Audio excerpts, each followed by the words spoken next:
Requiem of the Darkness. Again, that's what I like about you. You're picking titles to review that not a lot of people have heard of. Mm-hmm. Now, originally, I'm going to start this off and I'll let you finish. Originally, I watched this in sub and it was called 100 Stories. Just based on the artwork alone, it looked so different, very inky and stuff. It drew me in. The anime itself, I liked the story. Mm. And when I heard it got dubbed, I was really, really surprised. So, and I've never really seen anyone review this anime. You know what I mean? So I'm interested to hear your thoughts on it. Tell us a bit about Requiem of the Darkness or 100 Stories. Well, I actually watched it first in dub because I actually picked up the DVD in a bargain bin.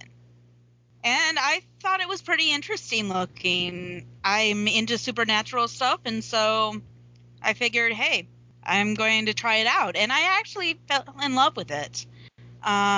It was a really interesting story about a man who he writes little poems for children, but he really wants to write a book of 1,000 ghost stories.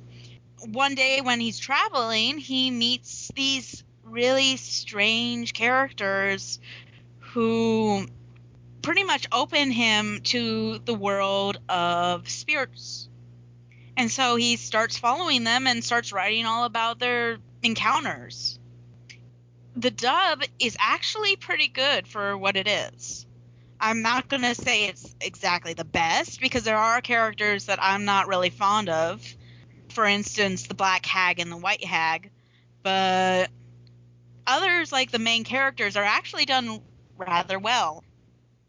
You know, I haven't seen this anime for probably about 7 years. It's hard for me to remember, but what I do remember is the anime gets gradually more dark and twisted. It does, and it starts to show an underlying plot, but that's the only problem that I had with it, was that it starts out with a story by week, and then it actually starts getting into the main plot about 5 episodes to the end. So the whole entire time you're thinking, oh, this is going to be just not integrated all into it. And then we have these 5 episodes where everything is integrated.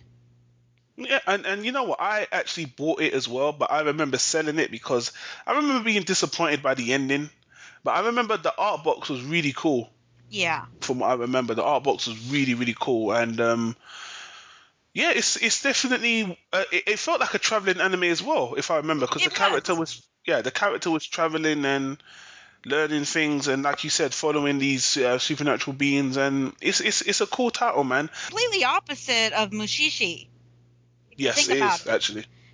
Mushishi is very gentle and kind, and Requiem from the Darkness is very upbeat and very horror-based. You're on the edge of your seat every time you are watching it. I think I would give it a watchable. I mean, to be honest with you, the storyline doesn't stand out as spectacular to me, but I remember that I love the art. I love the animation, this anime. That's always rung in my mind. And I like the themes, and I think it's a good watch. I think it's a high watchable for me. Pretty high watchable. Okay.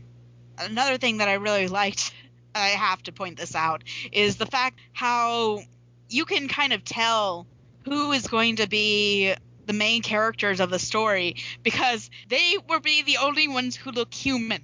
Everyone else around them looks like they're monsters themselves. Yeah, I remember that. Like I said, the animation was really weird and really kind of dark and inky, you know, and yeah, that really stood out to me. So I'm not surprised you brought it up again.